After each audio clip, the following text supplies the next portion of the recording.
Subscribe कीजिए हमारे YouTube channel Furqan schooling को and press the bell icon for latest update. मेरा नाम फुरकान खान है और आज हम DU का थर्ड ईयर सोल के बारे में बताने वाले हैं। आज हम नया टॉपिक लेंगे सतयुग। आज हम सतयुग के बारे में बताएंगे कि सतयुग क्या है, सतयुग की तुलना करेंगे सतयुत्तर से, या सतयुग के अंत के मुख्य कारक बताएंगे, या सतयुग का कारण क्या है सतयुग के आने का। हम आज सतयुग के बारे में बात करेंगे यहाँ पे, जो सबसे मोस्ट इम्पोर्टेंट क्वेश्चन बनता है थर्ड ईयर का सोल में, कि बहुत बार ये क्वेश्चन पूछा जा चुका है। देखो, सतयुग के बारे में जानने से पहले हम ये बात करें कि आज हम यहाँ पर ना 12th में भी आपने सतयुग पढ़ा है और थर्ड ईयर में भी वही सतयुग पढ़ रहे हो, बस थोड़ा सा डिस्क्राइब ज़्यादा कर दिया है। तो हम 12th से ही स्टार्ट करेंगे, धीरे धीरे हम थर्ड ईयर पे चले जाएंगे। तो स्टार्टिंग हम 12th के पोर्शन से ही करेंगे सतयुग से। नॉर्मल सी बात कि देखिए सतयुग होता क्या है। पहली बात हम जानते हैं कि सतयुग से अभिप्राय क्या, मतलब क्या परिभाषा है सतयुग की। जैसा कि हम जानते हैं, जैसे अगर नॉर्मल सी बात करें, सित माने ठंडा और युद्ध तो आप जानते हो लड़ाई, वॉर, ठीक है। मतलब एक ऐसी लड़ाई जो ठंडी हो। जैसे कि आपने सुना होगा, बहुत बार वो देखा होगा आपने कि जब दो गुट लड़ाई करते हैं, दो गुंडे आपस में लड़ाई करते हैं और बोलते हैं तू लगाना तू दिखाना, तू लगाना नहीं तू लगाना तू दिखाना, तो वो ना हमेशा ना वो गाली गलोच में या तू लगाना तू दिखाना में ही लगे रहते हैं। कभी भी लड़ाई मारा पीटी उनके बीच में होती नहीं है। तो सतयुग भी एक ऐसी विचारधारा है। सतयुग का भी मतलब यही है कि इन दोनों के बीच में कभी युद्ध नहीं हुआ। युद्ध होने की आशंका तो बहुत बार हुई, लेकिन दोनों ने बस यही कहा कि तू लगाना तू दिखाना, मतलब पहले तू वार कर, तो पहले तू वार कर, मतलब जो पहले वार करेगा वो देखा जाएगा, तब हम वार करेंगे। तो तू लगाना दिखाना चलती रही। तो मैं ये बोल सकता हूँ कि सतयुग से अभिप्राय एक ऐसे युद्ध से है जिसमें माहौल अथवा वातावरण युद्धकारी होता है। मतलब पूरा का पूरा जो माहौल है, जो वातावरण है, वो युद्धकारी होता है। मतलब युद्ध होने की आशंका होती है लेकिन युद्ध नहीं होता है, उसे क्या कहते हैं, सतयुग कहा जाता है। देखो गाइस, मैं यहाँ पर सिर्फ आपको चैप्टर पढ़ा रहा हूँ, तो आप सिर्फ माइंड से, आंखों से देखिए, सुनिए आराम से, बस उसको ना पूरा डिस्क्राइब जितना भी कर रहा हूँ उसको सुन लीजिए। कंफर्म आपको पूरा टॉपिक क्लियर हो जाएगा। नोट्स लिखने की आपको कोई आवश्यकता नहीं है, कोई भी नीड नहीं है नोट्स लिखने के लिए। आपको हम PDF फाइल जो हमने नोट्स बनाए हैं पूरे चैप्टर, मतलब पूरे क्वेश्चन के जो टॉपिक है, उसको आपको डिस्क्रिप्शन में लिंक मिल जाएगा, वहाँ से आप PDF फाइल डाउनलोड कर सकते हैं। मतलब आपको डायरेक्ट PDF फाइल मिल जाएगी, वहाँ से आप प्रिंट आउट निकाल लीजिए या अपने अलग से नोटबुक में कॉपी कर सकते हैं उसे। लेकिन आपको यहाँ पर लिखने की कोई ज़रूरत नहीं है, बस आपको यहाँ पर क्या है, सुनना है, बस सुनते रहिए और कुछ नहीं करना है, कुछ भी वाली बात नहीं है। देखिए मैंने क्या बताया, सतयुग का मतलब क्या है। सतयुग एक ऐसा माहौल क्रिएट करता है, मतलब एक ऐसा वातावरण बनाता है, युद्धकारी वातावरण बनाता है जिसमें युद्ध होने की आशंका होना लेकिन युद्ध नहीं होना। सतयुग दो महाशक्तिशाली देशों के बीच में स्टार्ट हुआ था। एक हुआ था USA और एक हुआ था USSR, जिसे आप संयुक्त राज्य अमेरिका कहते हैं, और USSR को सोवियत संघ कहते हैं, जिसे आज आप रूस के नाम से जानते हो। सोवियत संघ का विघटन हो गया था 1991 में, जो आपको मैं बाद में बता दूंगा, जिसे बाद में रूस के नाम से जाना जाता है। लेकिन वो क्यों, वो बाद में बता देंगे। लेकिन आप अभी तक सोवियत संघ के बारे में ही सुने कि सतयुग दो देशों के बीच में हुआ था, अमेरिका और सोवियत संघ। सतयुग स्टार्ट कहाँ से हुआ? सतयुग की स्टार्ट जो हुआ वो हुआ आपका, सतयुग चला 1945 से 1991 तक के बीच में जो सतयुग चला। लेकिन ऐसा नहीं है कि सतयुग डायरेक्ट स्टार्ट हो गया, नहीं। बहुत हमारे देश में, देखो हम सबसे पहले जान लेते हैं, हमारे देश में 2 विश्व युद्ध हुए। हमारे वर्ल्ड में विश्व में 2 विश्व युद्ध हुए हैं। प्रथम विश्व युद्ध जो 1914 से हुआ था 1918 तक। द्वितीय विश्व युद्ध आपका जो 1939 से 1945 तक। द्वितीय विश्व युद्ध कब हुआ था? 1939 से लेकर 1945 तक। तो हम इसी विश्व युद्ध की बात करेंगे, द्वितीय विश्व युद्ध की बात। क्यों? क्योंकि द्वितीय विश्व युद्ध के बाद ही आपका सतयुग का आरंभ हुआ। मैं ये कह सकता हूँ कि सतयुग का आरंभ कब हुआ? द्वितीय विश्व युद्ध के बाद। मतलब जैसे ही द्वितीय विश्व युद्ध खत्म हुआ तो उसके बाद सतयुग का आपका आरंभ हो चुका था। क्यों? देखिए हुआ क्या, 1939 से 1945 तक जो द्वितीय विश्व युद्ध चल रहा था, 2 गुटों के बीच चल रहा था। मतलब 2 गुट, उस समय 2 गुट बने हुए थे, एक था धुरी राष्ट्र और एक था मित्र राष्ट्र। एक था धुरी राष्ट्र और एक था मित्र राष्ट्र। इन 2 गुटों के बीच में आपका पूरा विश्व युद्ध खेला जा रहा था, मतलब विश्व युद्ध चल रहा था। अगर हम धुरी राष्ट्र की बात कर रहे हैं तो धुरी राष्ट्र में आपके Germany, Italy, Germany, Italy, Austria, Hungary. और मित्र राष्ट्र की बात करें तो मित्र राष्ट्र में आपके यही थे, USA, USSR, France, Britain, Hungary, ये सब आपके मित्र राष्ट्र में थे। द्वितीय विश्व युद्ध जब खत्म होने की कगार पे था तो जीत किसकी हुई थी? मित्र राष्ट्रों की। मित्र राष्ट्र ने द्वितीय विश्व युद्ध पे विजय हासिल कर ली थी। और विजय हासिल करने के तुरंत बाद इन्होंने क्या करा, मित्र राष्ट्रों ने, क्योंकि देखो विजय हासिल करी है तो ताकतवर हो गए, शक्तिशाली हो गए। अब जब कोई देश शक्तिशाली है, मतलब कोई गुट शक्तिशाली है, तो वो क्या करेगा, जो कमजोर गुट है उस पर दबाव डालेगा। तो हुआ ऐसा ही, मित्र राष्ट्र ने जैसे ही द्वितीय विश्व युद्ध स्टार्ट हुआ, धुरी राष्ट्र पर, जितने भी धुरी राष्ट्र के देश थे उन सब पर जो भी नुकसान हुआ है पर द्वितीय विश्व युद्ध का, वो सारा का सारा किस पे थोप दिया? धुरी राष्ट्र पर थोप दिया, जैसा कि प्रथम विश्व युद्ध में हुआ था। अच्छा, प्रथम विश्व युद्ध की तरफ चलते हैं हम, थोड़ा सा इसमें टॉपिक ले लेते हैं। प्रथम विश्व युद्ध 1914 से 1919 तक। अच्छा, इसमें क्या हुआ था, आप भी जानते हैं कि प्रथम विश्व युद्ध हो रहा था तो बहुत ज़्यादा जान माल की हानि हुई थी, और उससे भी ज़्यादा जान माल की हानि कब हुई थी? द्वितीय विश्व युद्ध में हुआ था। प्रथम विश्व युद्ध में के बाद यहाँ पर वार्साई संधि लागू कर दी गई थी। अच्छा, वार्साई संधि क्या है? वार्साई संधि थोड़ा सा बता देता हूँ। वार्साई संधि थी कि जर्मन जितना भी प्रथम विश्व युद्ध में नुकसान हुआ है वो सारा का सारा नुकसान किसको थोप दिया गया था? जर्मनी के ऊपर थोप दिया गया था कि जितना भी नुकसान की राशि होगी वो कौन भरपाई करेगा? उसकी जर्मनी भरपाई करेगा। मतलब धुरी राष्ट्र में जो शामिल थे जर्मनी, उस पर थोप दिया था। तो यहाँ पर यही होता है, जब भी मित्र राष्ट्र जीता है तो सारी की सारी भरपाई इसने किस पे दे दी? धुरी राष्ट्र पे दे दी। चलो, ये तो समझ में आ गया कि धुरी राष्ट्र पे दे दी क्योंकि कमजोर देश है। अब इसने सोचा, मित्र राष्ट्र ने, मित्र राष्ट्र में कौन? सोवियत संघ, यूएसए, ब्रिटेन, फ्रांस, ये सारों ने सोचा क्यों ना एक काम करा जाए और शक्तिशाली बना जाए देश में। देखो क्या है, दूसरे देशों को दबाने के लिए हमें शक्तिशाली बनना पड़ेगा, क्यों ना और ज़्यादा शक्तिशाली बना जाए। तो ज़्यादा शक्तिशाली बनने के लिए मित्र राष्ट्रों ने मिलकर क्या करा, एक संयुक्त राष्ट्र संघ बनाया। मतलब अपने आप को ज़्यादा मजबूत करने के लिए क्या बनाया? एक संयुक्त राष्ट्र संघ बनाया। संयुक्त राष्ट्र संघ क्या बनाया? एक संयुक्त राष्ट्र संघ, यूएनओ, यूनाइटेड नेशन ऑर्गेनाइजेशन, जो बना था 24 अक्टूबर 1945 में। डेट याद रखना। यूएनओ के बारे में कोई क्वेश्चन आया था, बाद में बताऊंगा उसके बारे में। यूएनओ बनाया गया, संयुक्त राष्ट्र संघ, 24 अक्टूबर 1945 में इन्होंने इसकी स्थापना कर दी थी। और इसी के अंदर एक एजेंसी बनाई गई, सुरक्षा परिषद, जिसमें इन्होंने अपने हाथों में सुरक्षा परिषद को ले लिया और अपने हाथों में वीटो पावर ले ली। इन 5 देशों ने, से यूएसए, यूएसएसआर, फ्रांस, ब्रिटेन, इन सब ने क्या करा, अपने हाथों में सारा का सारा विशेष अधिकार ले लिया, मतलब वीटो पावर ले ली। और इस प्रकार वो क्या हो गए? शक्तिशाली बन रहे थे। तो हमने यहाँ पे जो पढ़ाई, ये पढ़ाई कि शीत युद्ध कब स्टार्ट हुआ है? हमारा द्वितीय विश्व युद्ध के बाद। लेकिन ऐसा नहीं है कि शीत युद्ध द्वितीय विश्व युद्ध के बाद ही स्टार्ट हो गया है, नहीं।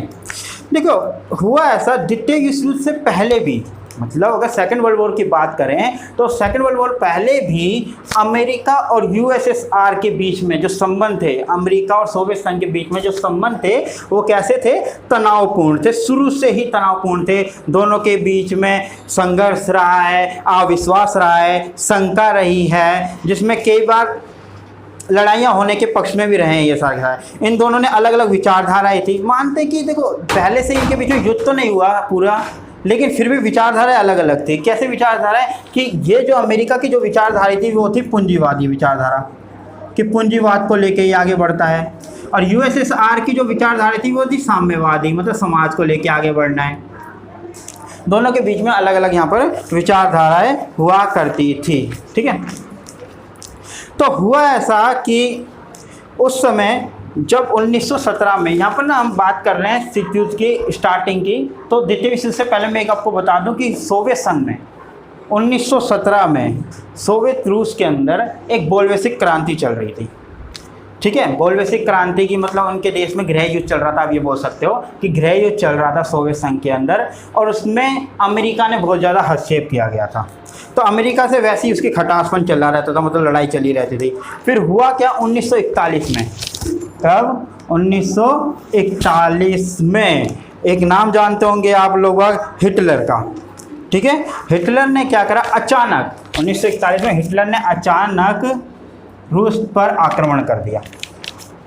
हिटलर ने 1941 में अचानक किस पर हमला कर दिया है? रूस पर हमला कर दिया है। अब इसको रूस से हमला करने के बाद ना चाहते हुए भी सोवियत संघ ने अमेरिका मतलब पश्चिमी देशों के साथ हाथ मिलाने की कोशिश करी कि भाई पश्चिमी देशों के साथ क्या किया जाए, हाथ मिला दिया जाए जिससे हम जीत सकें। और 1941 में ही जब आपका ये चल रहा था द्वितीय विश्व युद्ध, उसी टाइम चल रहा था जब हिटलर ने रूस पे आक्रमण किया था। तो द्वितीय विश्व युद्ध में बहुत ही अच्छा साहस और त्याग दिखाया रूस ने और बहुत ही अच्छी तरीके से विजय हासिल करी।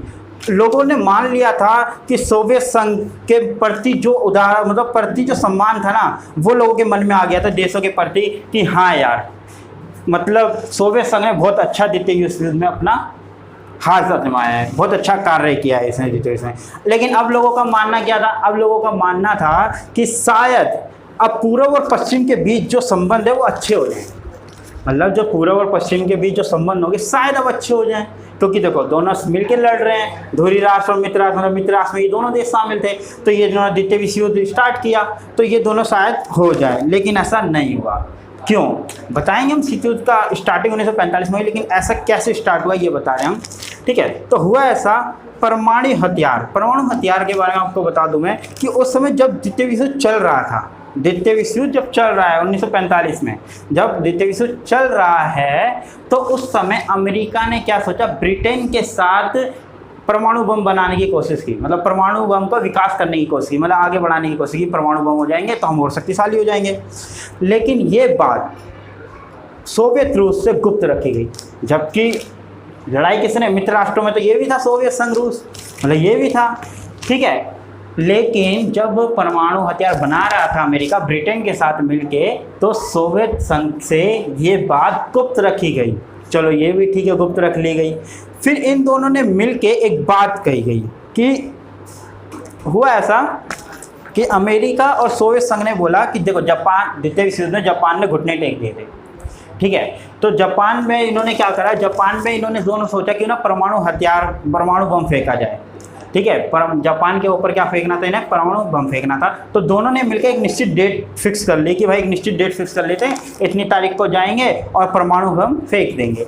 लेकिन हुआ क्या वहाँ पर हो गया गलत। हुआ ऐसा कि सोवियत संघ के पहुंचने से पहले ही अमेरिका ने नागासाकी, जापान के दो शहर नागासाकी और हिरोशिमा पर परमाणु बम गिरा दिए। एक गिरा 6 अगस्त को और एक गिरा 9 अगस्त को। जिस परमाणु बम को आप लिटिल बॉय और फैटमैन के नाम से भी जानते हैं, उनका नाम क्या था, लिटिल बॉय और फैटमैन परमाणु बम का नाम था। अच्छा, मैंने क्या बोला कि जापान में सोवियत संघ को पहुंचने से पहले ही अमेरिका ने आक्रमण कर दिया था जापान के 2 शहर हिरोशिमा और नागासाकी पर। तो उसके बाद इसके मन में खटास आ गई, किसके मन में, रूस के मन में, यार ये तो गलत बात है, मतलब अविश्वास पैदा हो गया दोनों के बीच में कि मतलब बिल्कुल गलत है ये तो, कि आपने क्या करा, हमसे बिना पूछे आपने हमें बोला कि साथ में हम फेंकेंगे जिसमें दिखाया जाएगा, हमारा बल दिखाया जाएगा, लेकिन आपने फेंक दिया। तो आप क्या दिखाना चाहते हो कि आप हमसे ज़्यादा शक्तिशाली हो।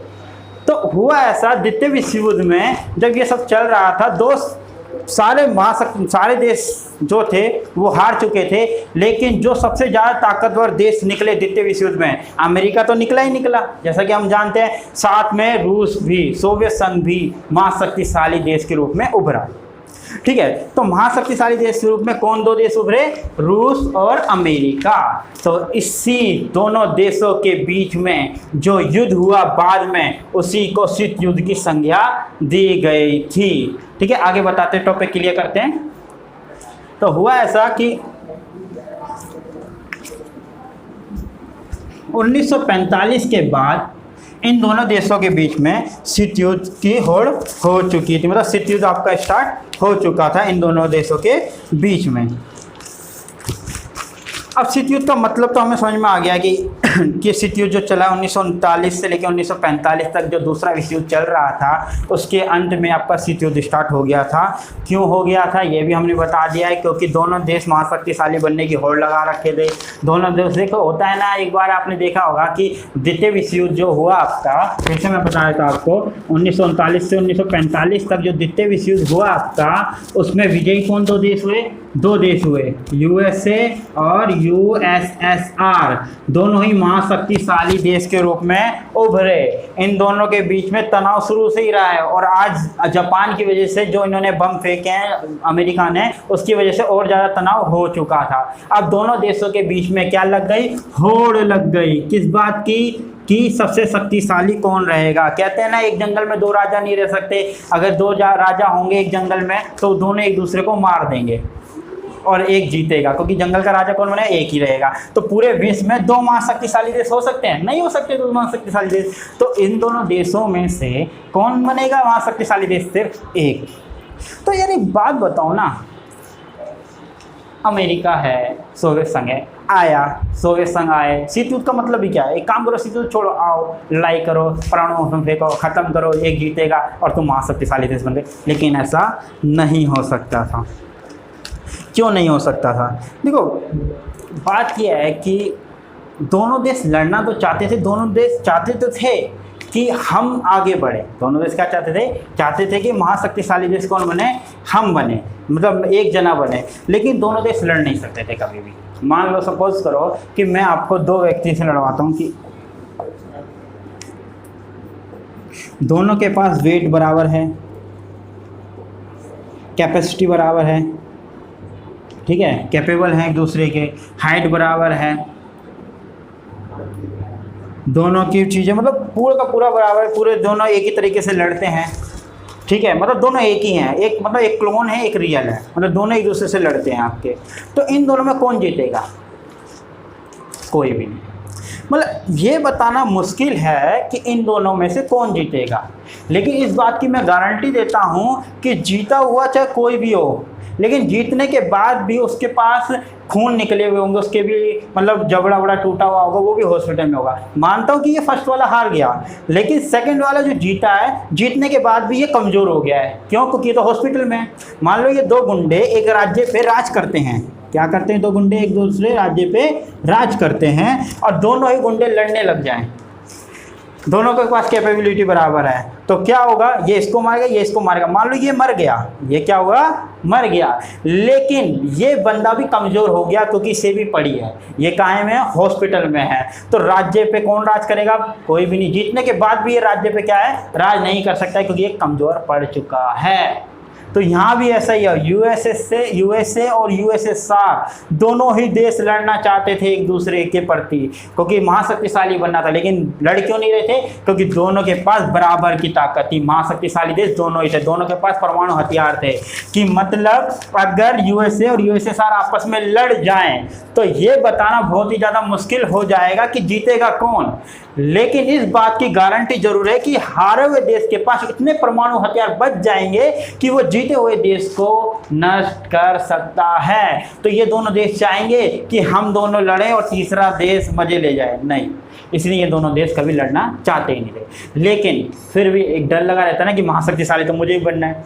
तो इन्होंने सारा का सारा धन है ना, अपना खर्च जो वे परमाणु हथियार में लगा देते थे, मतलब जीतने की कोशिश में लगा देते थे कि नहीं भाई हमें जीतना है, कि हमें महाशक्तिशाली बनना है। तो सारा का सारा धन किस में वे कर देते थे? उसके अंदर वगैरह में कर देते थे। क्योंकि दोनों देश क्या चाहते थे? महाशक्तिशाली बनना चाहते थे। दोनों चाहते थे कि हम पूरे वर्ल्ड में राज करें, ठीक है। इसके वजह से देखो, अब मैं आगे आपको पढ़ाता हूँ कि हुआ ऐसा कि दोनों देश महाशक्तिशाली बनने की होड़ में हैं। दोनों देश लड़ भी नहीं सकते हैं क्योंकि अप्रोच, इसे एक वर्ड के दे देते हैं अप्रोच। यहाँ पर क्या शब्द दे देते हैं? अप्रोच। अप्रोच दे देते हैं आपको यहाँ पे। अप्रोच का मतलब यह है कि दोनों महाशक्तिशाली देश जब लड़ रहे थे, मतलब जब लड़ते, तो ये बताना बहुत ज़्यादा मुश्किल हो जाता कि कौन सा देश जीतेगा। लेकिन हारे हुए देश के पास भी इतने परमाणु हथियार बच जाएंगे कि वो जीते हुए देश को हरा सकता है, मतलब उसकी सृष्टि को नष्ट कर सकता है, उसे नष्ट कर सकता है। उसे ही अप्रोच कहा जाता है। इसलिए ये दोनों देश कभी भी लड़ना नहीं चाहते थे। तो इन्होंने सोचा यार एक काम करो, हम ऐसे तो लड़ नहीं सकते, लेकिन अगर हम अपनी ताकत दिखा दें तो। सपोज करो कि अगर मैं मानता हूं कि मैं इस बंदे से लड़ नहीं सकता, ये मेरे से हाई कैपेबिलिटी का, मतलब मेरे से ज़्यादा ताकतवर है, मैं इससे लड़ नहीं सकता, तो एक काम करता हूं, मैं अपने साथ पीछे 10-12 लड़के ले जाता हूं और उसके सामने आगे खड़ा कर देता हूं। अब वो कितना भी ताकतवर हो, वो मेरे से डरेगा ही, क्योंकि मेरे पास क्या आ गई? पीछे बैक आ गई।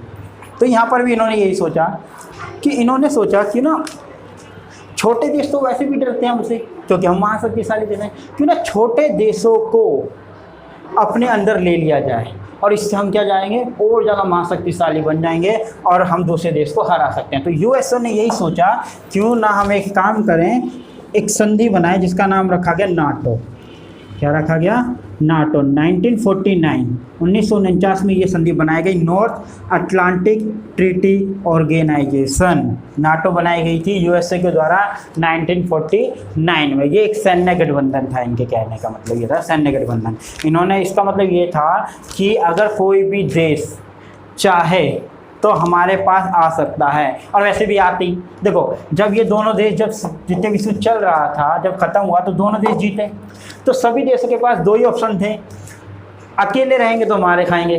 क्यों? मान लो दो विलन हैं, छोटे लोगों पर राज करता है, या तो इस साइड चले जाओ या इस साइड चले जाओ। अगर दोनों की साइड नहीं जाओगे तो कभी मुँह मारेगा कभी वो मारेगा, मतलब एक के पास तो तुम्हें जाना ही पड़ेगा। तो छोटे देश भी ये सोचे थे, देखो हम अकेले हैं, हम कमज़ोर देश हैं, या तो हम यूएसए में मिल जाएं या यूएसएसआर में मिल जाए। क्योंकि इनका मानना ये था, यूएसए में नाटो का मतलब ये था कि अगर कोई विदेश मेरे अधीन आता है तो अगर उस पर कोई हमला किया जाएगा, अगर सोवियत संघ, मान लो यूएसए बोलता था कि अगर सोवियत संघ उन पर हमला करता है या उसके कोई देश, साथी देश उस पर हमला करते हैं तो वो हमला मेरे पे माना जाएगा और हम उसकी टक्कर लेंगे, हम उसके तरफ से लड़ेंगे। तो ये था नाटो। अच्छा, ये तो फ़ायदा था छोटे देशों को कि छोटे देश इसलिए यूएसए में शामिल हुए क्योंकि उनको तो डर था कि एक में शामिल होना है, ताकतवर देश में शामिल होना, तो वो हो गए। अच्छा, ये महाशक्तिशाली देश जो हैं यूएसए, इसने क्यों बनाया सैन्य गठबंधन? इसे छोटे देशों को अपने अधीन क्यों किया? फ़ायदा क्या है? फ़ायदा ये है यहाँ पर कि इन्होंने सोचा क्यों नहीं एक काम हो सकता है यहाँ पर कि हमें जो वहाँ के भू संसाधन हैं वो मिल जाएंगे। वो जो वहाँ के भू संसाधन हैं हमें वो मिल जाएंगे। जैसे कि मान लो अगर हम किसी के अधीन हैं, मैं जैसे किसी बंदे के अधीन हूँ, तो उसका साथ जो मेरा सोर्स होगा सब कुछ मैं उसी को दूंगा, वो मेरे से जब मर्जी ले सकता है। तो यहाँ भी उन्होंने सोचा कि अगर हम किसी छोटे देश को अधीन रख लें तो वहाँ के भूमि जो संसाधन है, खनिज, लवण, तेल जो भी है वो किसका हो जाएगा? हमारा हो जाएगा, है ना। सैनिक अड्डे बना सकते हैं वहाँ पर, जासूसी के लिए जासूसी करवा सकते हैं, दूसरे देश की आसानी से जासूसी की जा सकती है ना। तो ये सारा उनका फ़ायदा हुआ करता था। ऐसे ही फिर जब नाटो बनाया उसके बाद यूएसएसआर ने भी क्या बना दिया? एक संधि इसने बना दी, वार्सा पैक्ट। क्या बना दिया? वार्सा पैक्ट संधि 1955। 1955 में इसने भी क्या करी? वार्सा पैक्ट संधि बना दी सेम टू सेम यूएसएसआर ने कि आप हमारे अधीन सारे के सारे देश आ जाओ, क्योंकि दोनों देश चाहते थे। इसलिए इन्होंने क्या करा? सैन्य गुटों का निर्माण किया। शस्त्रों की होड़ बहुत ज़्यादा चल रही थी शीत युद्ध के दौरान। शस्त्रों की होड़ मतलब ये था कि हर कोई पैसा, मतलब जितना भी ये चाहते थे ना कि ये चाहते थे जितना पैसा हो हम बम पे लगा दें और बम पे लगाने के बाद हम यहाँ पर विजयी घोषित हो जाएं और हम ही जीत जाएं, बस सारा। ऐसे शस्त्रों की होड़ वगैरह चल रही थी, जैसा कि हमने आपको बताया। अब आगे बढ़ते हैं। ये था शीत युद्ध के बारे में कि शीत युद्ध क्या है, शीत युद्ध की होड़, हमने सैन्य गठबंधन के बारे में बता चुके हैं, आपको वीटो पावर के बारे में बता चुके हैं, ठीक है। अब आगे बढ़ते हैं। हुआ ऐसा कि अब शीत युद्ध के दौरान बहुत सारे तनाव हुए। देखिए शीत युद्ध ही ऐसा नहीं है कि मैं ये नहीं बोल सकता कि शीत युद्ध खत्म कब हुआ। तो शीत युद्ध खत्म हुआ था हम जानते हैं 1991 में। तो कैसे ख़त्म हुआ, इससे पहले हम बात कर लें कि शीत युद्ध के दौरान भी बहुत सारे तनाव हुए हैं, मतलब बहुत सारी लड़ाइयाँ हुई है। शीत युद्ध के दौरान भी अनेक संकट सामने आए हैं वर्ल्ड के बारे में, जैसे क्यूबा मिसाइल संकट। चलो क्यूबा मिसाइल संकट के बारे में पढ़ते हैं। बहुत सारी शीत युद्ध के दौरान खूनी लड़ाइयाँ हुई है, लेकिन फिर भी हमारा देश बचा रहा है तीसरे विश्व युद्ध से। देखो दोनों देश कई बार तो ऐसी खूनी लड़ाइयाँ हो जाती थी, जैसे कि महाशक्तिशाली, दोनों महाशक्तिशाली है। कोरिया 1950 से 1953 में युद्ध हुआ, बर्लिन 1958 में 1962 में युद्ध हुआ, कांगो 1960 में युद्ध हुआ, के दशक में कुछ युद्ध हुआ था। कई जगहों पर ये सीधे मुठभेड़ की स्थिति में आ जाते थे कि नहीं भाई अब हम लड़ेंगे नहीं। दोनों पीछे हटने की स्थिति में थे ही नहीं कि भाई मैं नहीं पीछे हटूंगा, मैं तो जीत के रहूँगा और मैं महाशक्तिशाली बन जाऊँगा। लेकिन दोनों के बीच में कभी परमाणु हथियार का इस्तेमाल नहीं किया गया, जिसकी वजह से हमारा देश तीसरे विश्व युद्ध से बच चुका था। तीसरा विश्व युद्ध हमारे देश में नहीं हुआ था। तो हम यहाँ पर बात कर रहे थे कांगो, बहुत सारे युद्ध हो चुके हैं, जो परमाणु हथियार से बच गया हमारा देश, यूज़ नहीं हुआ। हाँ, क्यूबा मिसाइल संकट, हम यहाँ पर एक बात कर रहे थे क्यूबा मिसाइल संकट की। क्यूबा मिसाइल संकट, तो क्यूबा मिसाइल संकट क्या है? देखिए, एक अमेरिका जो है, ये अमेरिका है, अमेरिका से सटा हुआ एक द्वीपीय देश है जिसका नाम है क्यूबा। अमेरिका से सटा हुआ एक देश है जिसका नाम है क्यूबा, और ये है मान लो सोवियत संघ। ये बात कर रहे हैं हम 1962 की, अब की बात कर रहे हैं 1962 की। उस समय अमेरिका के जो राष्ट्रपति थे वो थे जॉन एफ कैनेडी,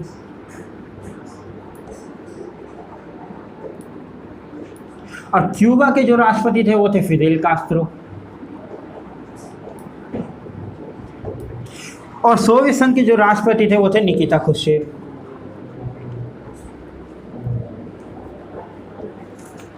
हुआ ऐसा, सोवियत संघ का रिश्ता क्यूबा से अच्छा था। क्यों? क्योंकि ये कूटनीतिक और वित्तीय सहायता देता था। सोवियत संघ हमेशा क्यूबा को क्या देता था? कूटनीतिक और वित्तीय सहायता देता था, जिसकी वजह से इन दोनों का रिश्ता बहुत ही अच्छा था। लेकिन सोवियत संघ परेशान था। यहाँ पे 1961 के अंदर अप्रैल में ये यहाँ पर परेशान है।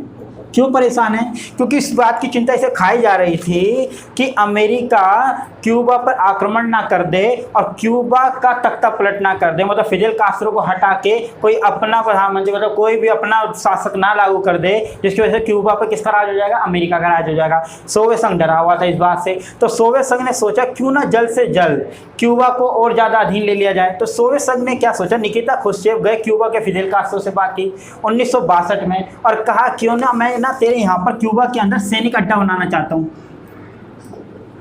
क्या बनाना चाहता हूँ? सैनिक अड्डा बनाना चाहता हूँ। अब वही वाली बात है ना कि मैं अगर अपने दोस्त को पैसे देता हूँ हर रोज़, मतलब उसके खर्चा पानी चला रहा हूँ, वित्तीय सहायता दे रहा हूँ, तो मैं अगर उसे बोलूँ कि उससे नहीं बोलना तो वो बोलेगा? नहीं बोलेगा। मैं बोलूँ कि तुझे ये काम करना है तो वो करेगा? जी करेगा, ऑफकोर्स करेगा। क्यों नहीं करेगा? क्योंकि मैं उसको वित्तीय सहायता देता हूँ। तो यहाँ पर भी तो यही बात है कि सोवियत संघ इसको क्या देता है? क्यूबा को वित्तीय सहायता देता है। तो 1962 में जो सैनिक अड्डे की बात मांग की गई तो क्यूबा ने तुरंत क्या कह दिया? हाँ। लेकिन यहाँ पर सैनिक अड्डा बनाना क्यों चाहता था? मान लो, सपोज करो कि ये देश, मान लो ये देश 3 देश हैं, इसको इसके ऊपर नज़र रखनी है तो इतना चलना पड़ेगा इसको, इतनी दूर।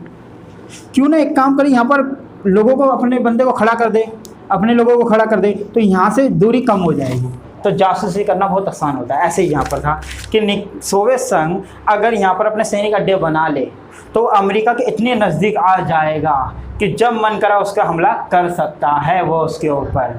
तो सैनिक अड्डे बनाने की बात की। जब सैनिक अड्डा बनाने की बात की फिदेल कास्त्रो से, तो 3 हफ्ते बाद ये बात अमेरिका के जॉन एफ कैनेडी को पता लग गई। 3 हफ्ते बाद कि भाई वो सैनिक अड्डा बनाना चाहता है।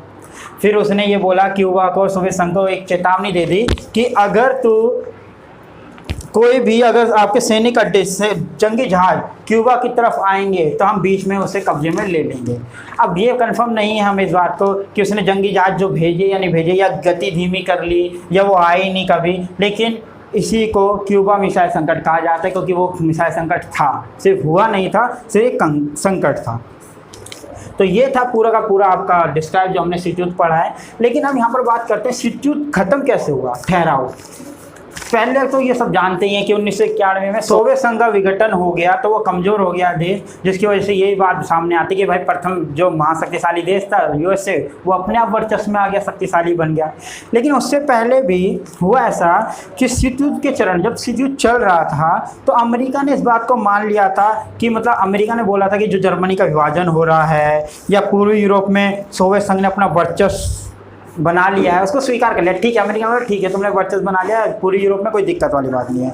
कई सारी बैठकें हुई इस समय, जेनेवा में बैठक हुई, कैंप डेविड बैठक हुई, जिसमें यही बात रखी गई कि सिट्यूट को ख़त्म कर दिया जाए, तुम्हारे बीच में जो भी शस्त्रों की लड़ाई है या जो भी लड़ाई है उसको ख़त्म कर दिया जाए। लेकिन दोनों देश एक दूसरे के पीछे हटना नहीं चाहते थे। दोनों देश क्या कर रहे थे? परमाणु हथियार बनाए जा रहे थे। लेकिन हमें से ध्यान रखना, इन दोनों देश की लड़ाई में अगर परमाणु बम यूज़ हो जाते तो वो सिट्यूट नहीं कहलाता, फिर वो क्या आ जाता? तीसरा विश्व युद्ध आ जाता। और तीसरा विश्व युद्ध हमारे झेल नहीं सकता था, क्योंकि प्रथम विश्व युद्ध, द्वितीय विश्व युद्ध में इतनी जान माल की हानि हो चुकी थी कि तीसरा विश्व युद्ध हमारा देश बिल्कुल भी झेल नहीं सकता था।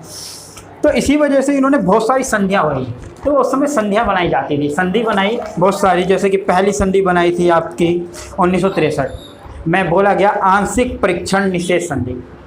इसका मतलब कि आप परमाणु का आंशिक मतलब जो भी कर सकते हो, आप कह सकते हो कि एक्सपेरिमेंट नहीं कर सकते आप उस चीज़ पे। 1963 में बनाई गई आपकी, 1967 में बनाई गई भारी अंतरिक्ष संधि। भारी अंतरिक्ष की अपने परमाणु हथियार का इस्तेमाल आप अंतरिक्ष में नहीं कर सकते हो, मतलब उसका एक्सपीरियंस या कुछ भी कह सकते हो, इस्तेमाल नहीं कर सकते हो। फिर 1967 में NPT बनाई गई, परमाणु अप्रसार संधि। मतलब ये संधि इसलिए बनाई गई थी, ना ही परमाणु बम बनेंगे, ना इन दोनों के बीच में होड़ लगी रहेगी, ना दोनों देश में जीतने की होड़ लगी रहेगी, ना दोनों महाशक्तिशाली देश बनना चाहेंगे, ना ही हमारा देश में तीसरा विश्व युद्ध होगा। तो ये था आपका पूरा शिशुयुद्ध का टॉपिक, जो आपको बहुत अच्छी तरीके से समझ में आ गया होगा। अगर कोई भी टॉपिक में किसी भी बात की कोई दिक्कत हो तो आप मुझे कमेंट में बता दीजिएगा, हम वीडियो के माध्यम से उसे अच्छी तरीके से और ज़्यादा टॉपिक को क्लियर कर देंगे। और प्लीज़ अगर आपको अच्छा लगा हो तो प्लीज़ मेरे चैनल को सब्सक्राइब कीजिएगा, लाइक कीजिएगा और अपने फ्रेंड्स सर्कल को पूरे इस पूरी वीडियो को शेयर कीजिएगा। और बाकी आपको जो PDF है वो सारे की सारी डिस्क्रिप्शन लिंक में मिल जाएगी, हमारे जो टेलीग्राम चैनल है जिसका नाम फुरकान स्कूलिंग है। Thank you.